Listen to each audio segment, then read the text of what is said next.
Shalom, jumpa lagi di channel MDC Medan. Mari memuji, menyembah, mendengarkan sabda Tuhan, dan bersekutu bersama saudara-saudari seiman dimanapun berada dengan segenap hati dalam ibadah hari ini, Minggu 18 Oktober 2020. Kami berdoa kiranya Anda diberkati dengan pelayanan ini. Silahkan menekan tombol subscribe agar Anda dapat langsung menerima pemberitahuan terbaru tentang pelayanan atau informasi lainnya yang berkaitan dengan pelayanan GKPB MDC Medan. Jika Anda baru pertama sekali mengikuti pelayanan ibadah di GKPB MDC Medan atau memiliki beban doa, kami akan sangat senang sekali berdoa bagi Anda. Silahkan menghubungi kami lewat sosial media yang tertera di layar. Mari berbagi kasih dan kepedulian sebagai gereja Tuhan dengan saudara-saudari kita yang sangat terdampak oleh pandemi COVID-19 yang sedang terjadi, dengan memberikan bantuan bagi mereka yang sangat membutuhkannya. Bagi saudara-saudari keluarga MDC Medan, persembahan ibadah mingguan dan persepuluhan bisa dilakukan dengan transfer ke Bank BCA dengan nomor rekening 022 0095 878. Persembahan misi di Bank BCA dengan nomor rekening 022 2235 551. Dan persembahan pembangunan di Bank BCA dengan nomor rekening 022 22 360 60. Semua rekening di atas nama Gereja Kristen Perjanjian Baru. Mari siapkan hati, siapkan catatan, dan kami ucapkan selamat beribadah.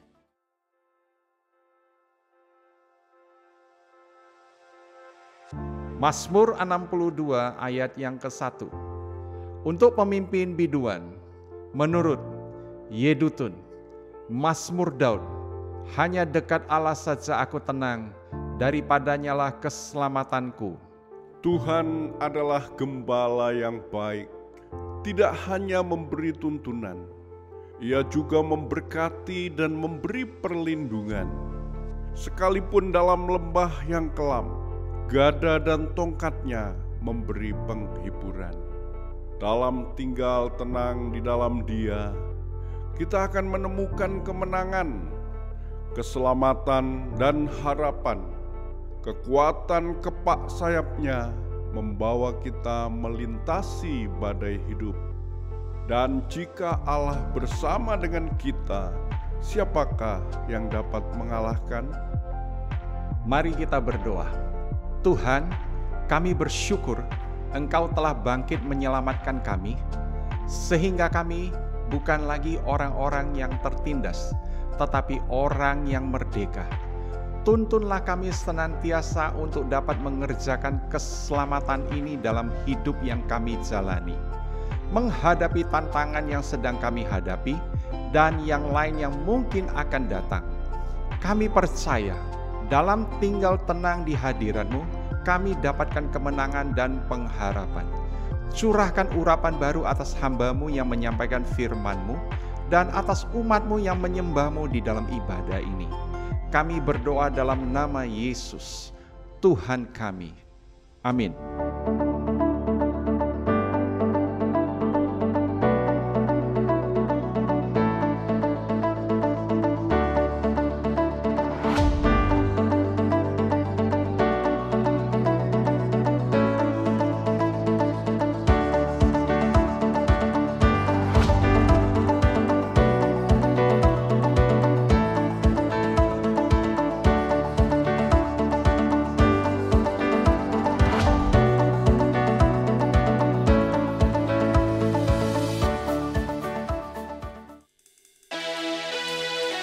Shalom buat kita semuanya, dimanapun kita berada hari ini, mari sama-sama kita datang kepada Tuhan, kita bawa pujian dan syukur kita ke hadapannya. Haleluya, haleluya, mari semuanya bertepuk tangan buat Tuhan, kita beri kemuliaan hanya bagi Tuhan.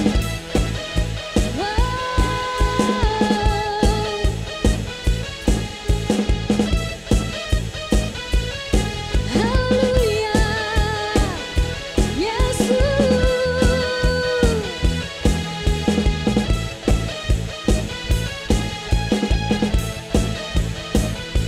Firman-Mu, berita bagi kakiku.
syukurku, Engkau Tuhan di pihakku. Amin Tuhan. Hancurkan semua musuhku, meninggikanmu dan memuliakanmu. Engkau Tuhan yang terbesar, yang berkuasa. Ku angkat tanganku, ku naikkan syukurku. Engkau Tuhan di pihakku, hancurkan semua musuhku, meninggikanmu, memuliakanmu. Engkau Tuhan yang terbesar, yang berkuasa. Ku angkat tanganku, ku naikkan syukurku. Engkau Tuhan di pihakku, hancurkan semua musuhku, meninggikanmu dan memuliakanmu. Engkau Tuhan yang terbesar, yang berkuasa atas hidupku, atas hidupku.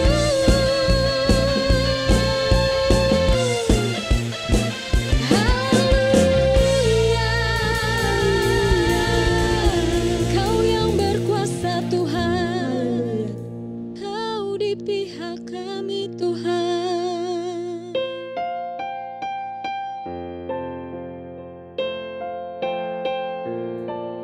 Kami bersekutu lebih lagi kepadamu Tuhan.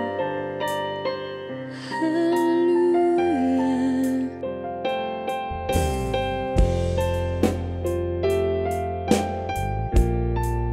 Haleluya.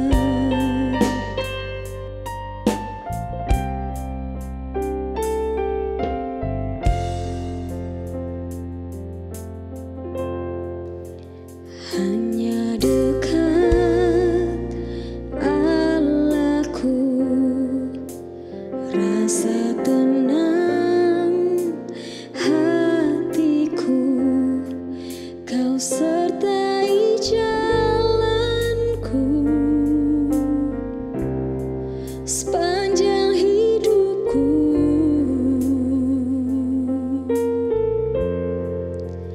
Hanya dekat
Haleluya, saudara Bapak Ibu yang terkasih dalam Kristus, minggu ini kita belajar tentang kitab Yesaya pasal 30. Sebagaimana nanti dijelaskan lebih mendetail sebelumnya, mari kita berdoa sejenak, mari kita tundukkan kepala. Saudara Bapak Ibu yang terkasih, mari kita tundukkan kepala. Tuhan, terima kasih untuk seluruh kebaikan-Mu, kasih sayang-Mu, anugerah-Mu, supaya kami semua Tuhan yang mendengarkan kebenaran firman-Mu maupun hamba-Mu yang sampaikan dapat belajar daripada firman-Mu untuk kami semakin mengerti, semakin paham dan semakin teguh dan semakin diberkati. Dan biarlah pengurapan daripada-Mu atas kami semua yang hamba-Mu sampaikan maupun yang mendengarkan, biarlah kami diberkati, biarlah kami semakin kuat, semakin teguh, dan semakin memahaminya.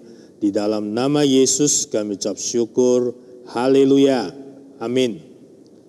Mari kita buka kebenaran firman Tuhan di kitab Yesaya pasal 30.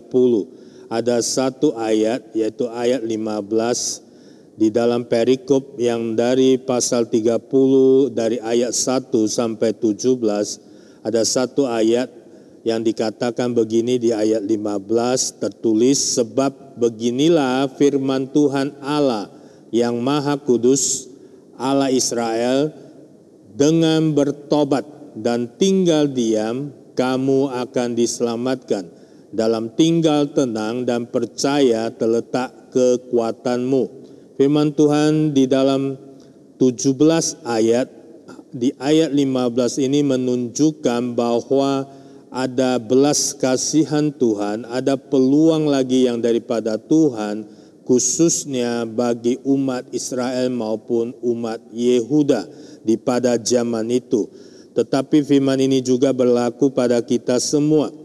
Kita hari ini belajar bahwa kitab Yesaya pasal 30 menunjukkan peringatan, teguran, ataupun nasihat yang keras dari Tuhan melalui Nabi Yesaya kepada umatnya yang ada di Israel dan Yehuda.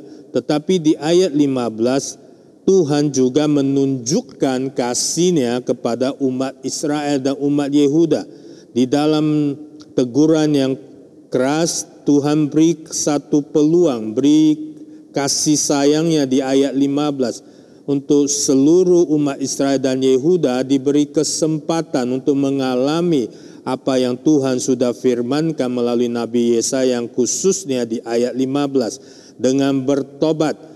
Tuhan beri peluang bagi umat Israel dan Yehuda untuk mengalami pertobatan dan tinggal diam, kamu akan diselamatkan. Dan juga Tuhan memberi kesempatan bagi umat Israel dan Yehuda untuk tinggal tenang dan percaya terletaklah kekuatanmu. Artinya berharap kepada Tuhan atau mengharapkan atau bergantung bersandar kepada Tuhan atau meminta pertolongan kepada Tuhan. Inilah yang Tuhan inginkan, bukan Mesir.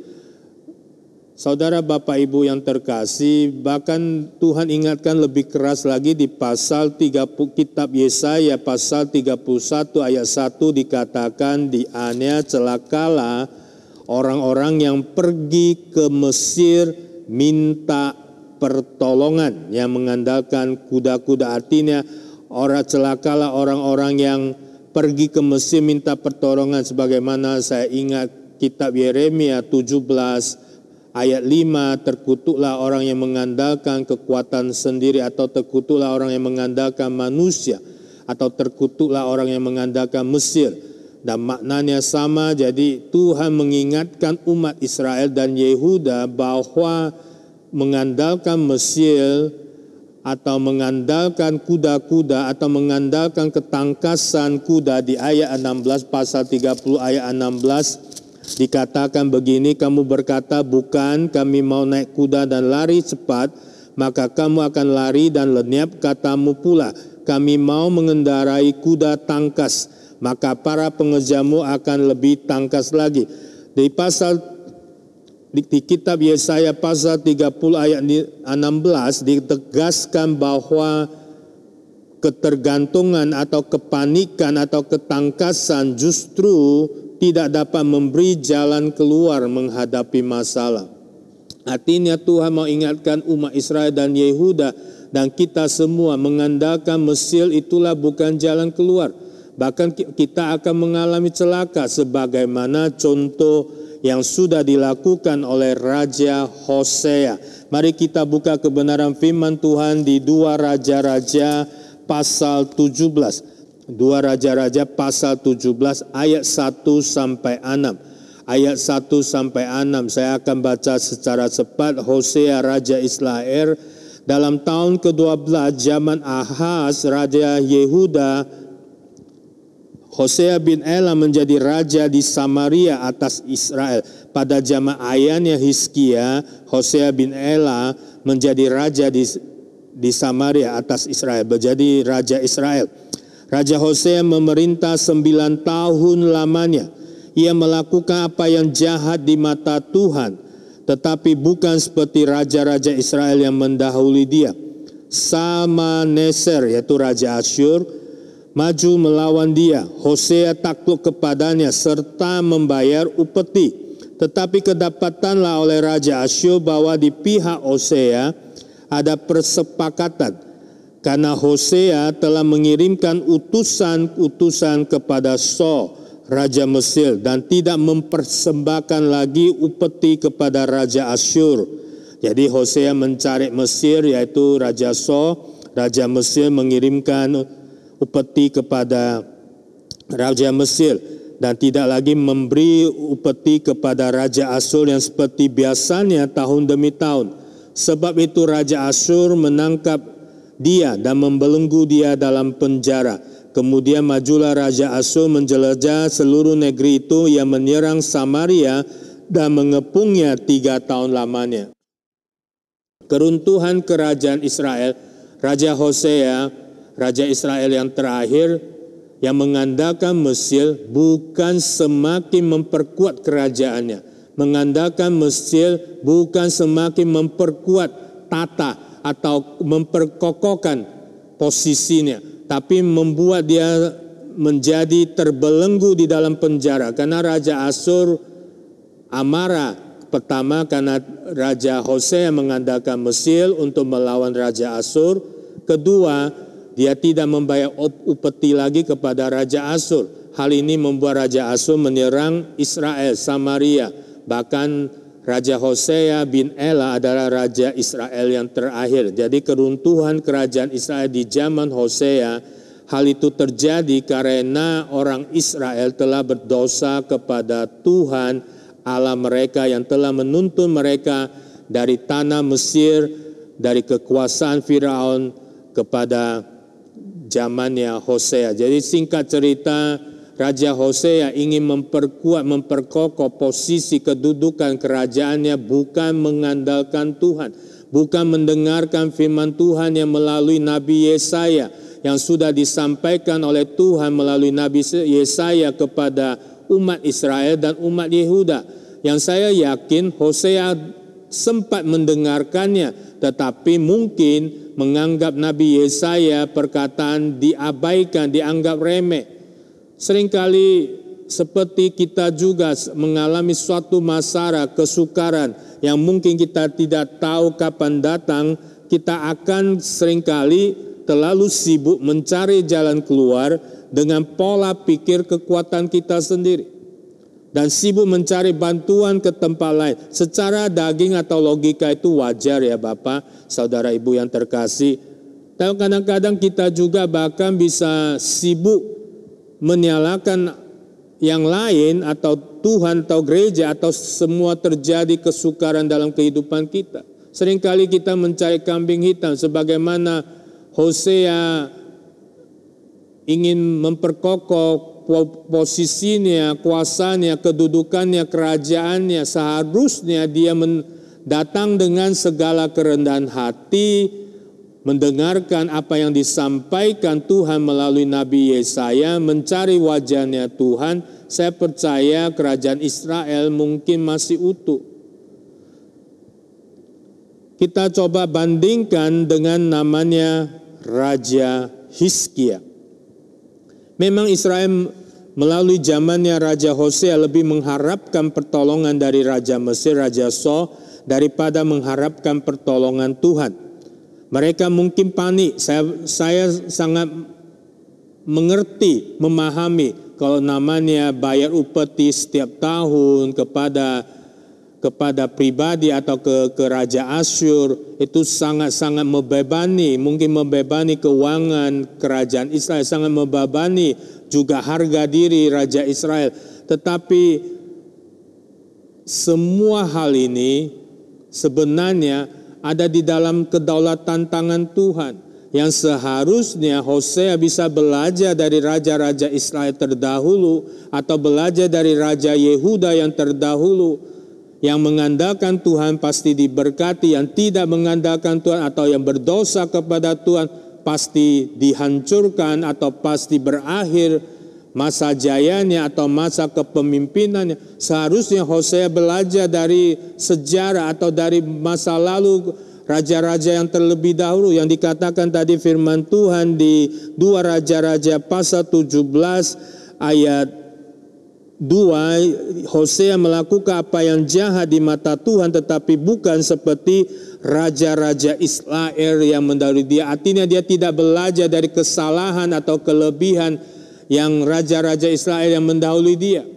Saudara, Bapak, Ibu yang terkasih, kita bersyukur di zaman sekarang kita hidup di dalam zaman anugerah Tuhan, zaman anugerah kemurahan hati Tuhan, yang belas kasihan Tuhan yang sudah mati untuk kita, yang menebus diri kita dari kegelapan kepada terang ajaib.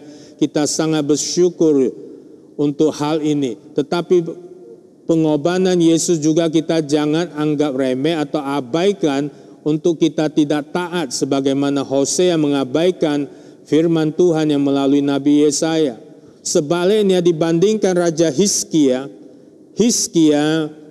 belajar dari kesalahan Raja Hosea. Memang dia tidak tahan. Dikatakan di 2 Raja-Raja 18 pasal 14, Hizkia Raja Yehuda mengutus orang kepada Raja Asyur di Lakis dengan pesan, aku telah berbuat dosa, undurlah daripadaku, apapun yang kau bebankan kepadaku akan kupikul.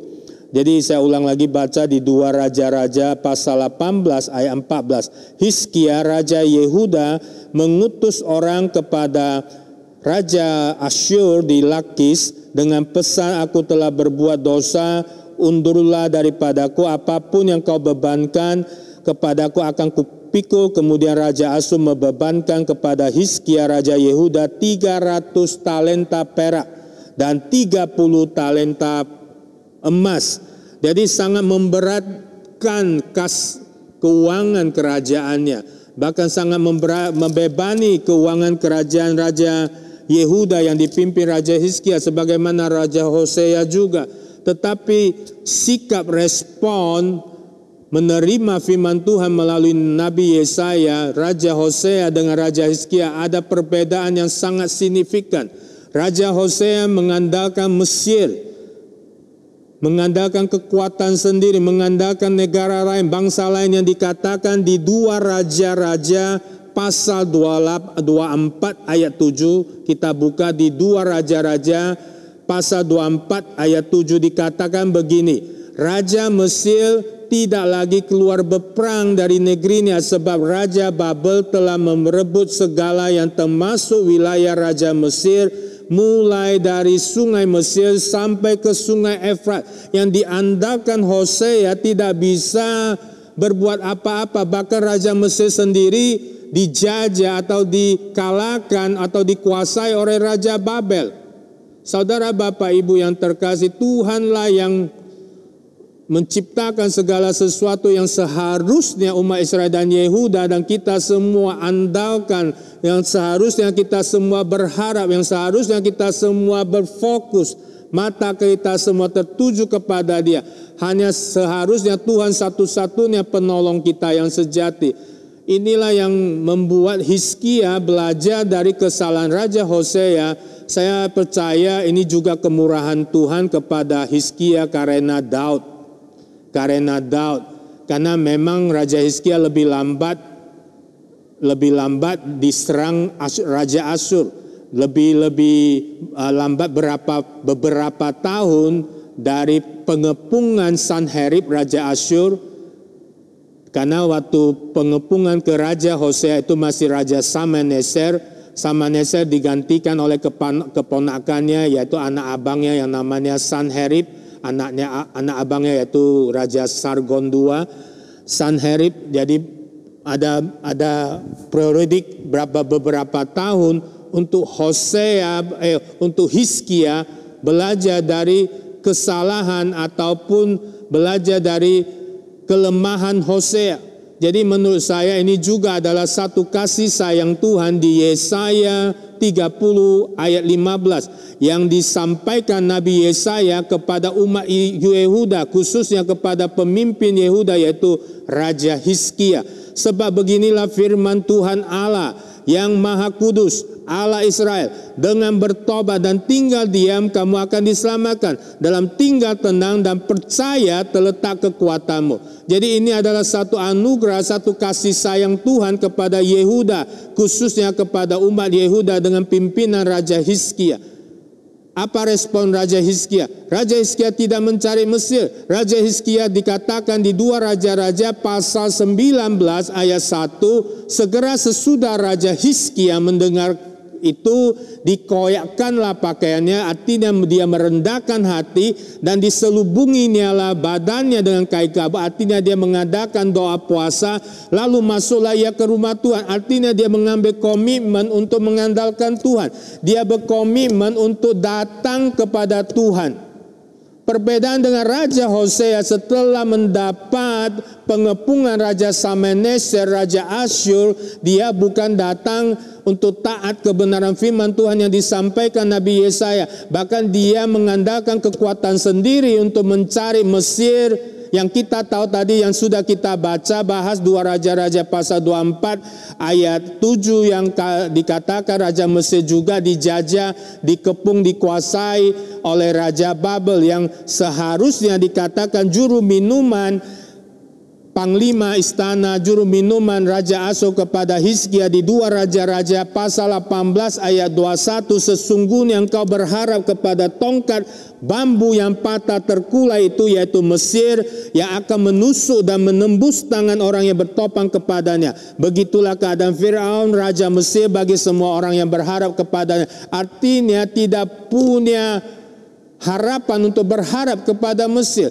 tidak punya masa depan yang cerah untuk berharap kepada Mesir. Jadi Tuhan ingatkan kepada umat Yehuda, khususnya di pimpinan Raja Hizkia melalui Nabi Yesaya, kamu sudah lihat loh, Raja Hosea mengandalkan Mesir mendapat celaka, bahkan terbelenggu di penjara, bahkan kerajaannya berakhir di tangan Raja Hosea bin Ela, dan Israel tidak ada lagi, kerajaan Israel tidak lagi, runtuh semua karena dosa dari Yerobeam. Tetapi saudara Bapak Ibu yang terkasih, Tuhan punya belas kasih.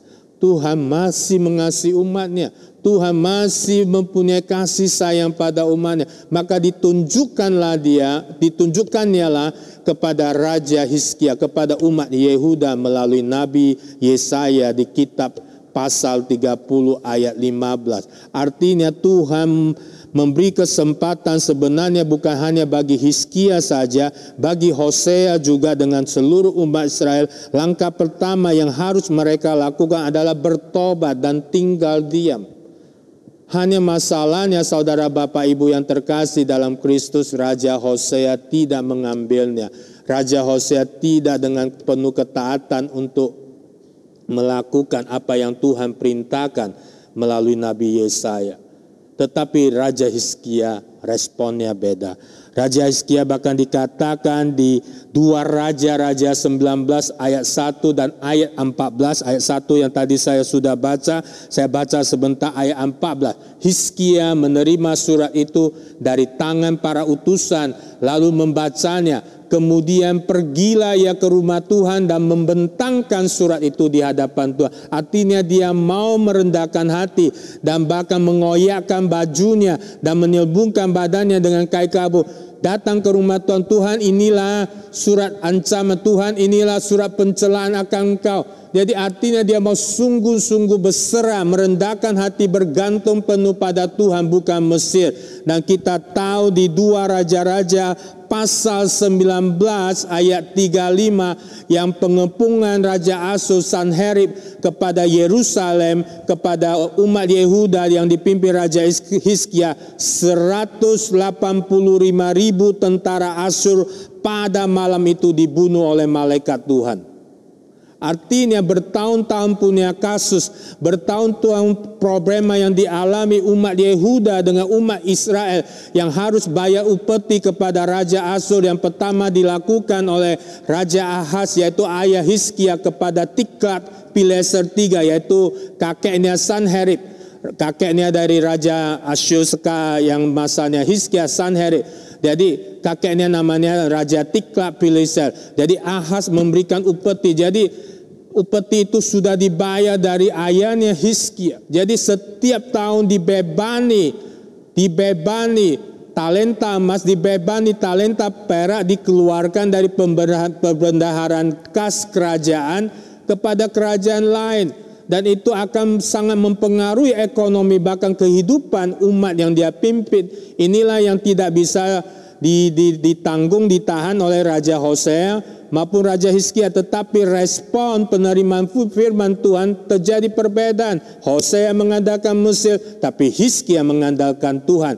Dan kita tahu akhir cerita, Hizkia terluput, atau artinya Yerusalem atau umat Yehuda terluput dari pengepungan Raja Asyur atau Raja Sanherib.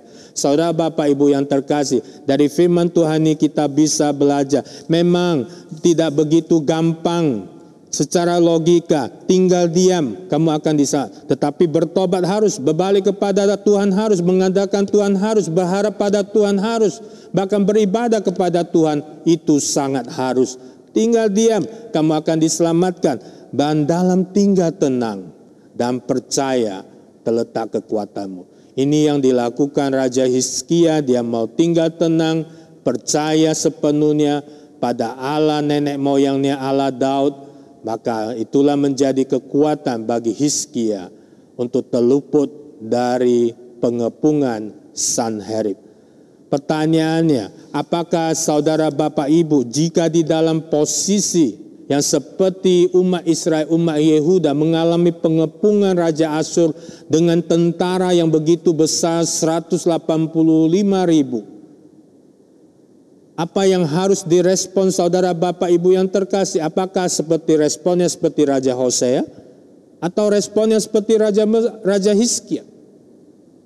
Yang seharusnya kita yang sudah percaya kepada Tuhan, yang sudah beribadah kepada Tuhan, saya percaya seperti yang tertulis pada Yesaya 30 ayat 15, seharusnya kita tetap tenang menghadapi apapun yang ada di hadapan kita. Tuhan menyatakan melalui Nabi Yesaya bahwa kekuatan itu ada saat umat Israel atau umat Yehuda atau umatnya Tuhan yang umatnya yang sudah percaya kepada Tuhan mau tinggal diam dan tenang. Diam dalam arti bukan pasif, diam dalam arti tenang dan bergantung sepenuhnya hanya kepada Allah saja. Artinya percaya sepenuhnya kepada Allah saja, bukan yang lain. Saudara Bapak Ibu yang terkasih, inilah yang harus kita lakukan. Kita mengambil contoh yang hari ini kita belajar. Raja Hosea sudah melakukan apa yang Tuhan firmankan yang tidak sesuai firman Tuhan. Raja Hizkia mau mengambil respon, mau menggenapi, melakukan apa yang Tuhan firmankan dengan penuh ketaatan dan kerendahan hati. Maka kita lihat hasilnya. Pertanyaan kedua, apakah kita sudah benar-benar kenal dan tahu siapa Tuhan kita? Seharusnya yang kita kalau benar-benar sudah kenal Tuhan, siapa Tuhan kita, seharusnya tidak ada alasan untuk kita takut atau tidak punya alasan untuk kita sibuk sendiri saat menghadapi masalah atau kesukaran. Saudara Bapak Ibu yang terkasih, saya mau ajak, jadi mulai sekarang saat kita sedang menghadapi banyak masalah, saya percaya masalah bisa datang kapan saja, bahkan tidak diundang maupun tidak terpikirkan. Dan itu kadang-kadang bisa datang segera dan datang tiba-tiba. Tetapi saya kasih satu moto, harap tenang, datanglah kepada Tuhan. Kedua, belajarlah kepada Tuhan, maka jiwamu akan mendapat ketenangan. Saudara Bapak Ibu yang terkasih, biarlah melalui hari ini kebenaran firman Tuhan yang kau sudah dengar, mari kita doa supaya ditaburkan yang sudah tertanam dalam hatimu, dalam pemikiranmu menjadi pohon yang subur dan menghasilkan buah yang lebat. Biarlah engkau menjadi berkat, menjadi terang bagi dunia ini dan mempermuliakan Bapa di surga. Tuhan, terima kasih untuk kebenaran firman-Mu yang kami sudah dengar. Biarlah subur di dalam kehidupan kami dan menghasilkan buah yang lebat, manis dan menjadi berkat, menjadi terang garam bagi dunia ini untuk kemuliaan Bapa di surga. Terima kasih Tuhan untuk kebenaran firman-Mu. Sebentar kami mau puji Engkau lebih lagi. Dalam nama Yesus. Amin.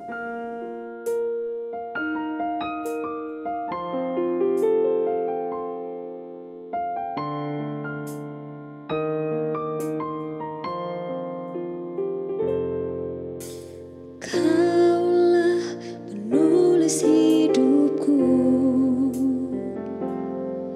Kau membuat segalanya baru. Engkau di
Saudara Bapak Ibu yang terkasih, sebelum saya doa berkat, mari kita berdoa sejenak. Tuhan, terima kasih untuk seluruh jemaat-Mu, seluruh umat-Mu yang terkasih, yang sudah berjerih payah mau merendahkan hati, yang mau taat kebenaran firman-Mu, yang sudah taat akan firman-Mu, memberi persembahan perpuluhan, memberi persembahan khusus, persembahan umum, persembahan misi, bahkan persembahan pembangunan gereja.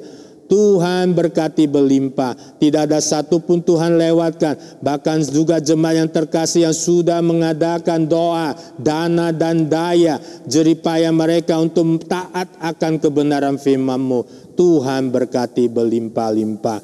Mari kekasih jiwa Tuhan, arahkan hatimu, angkatlah tanganmu, terimalah kebenaran firman Tuhan yang kau sudah dengar, dan berbuahlah lebat.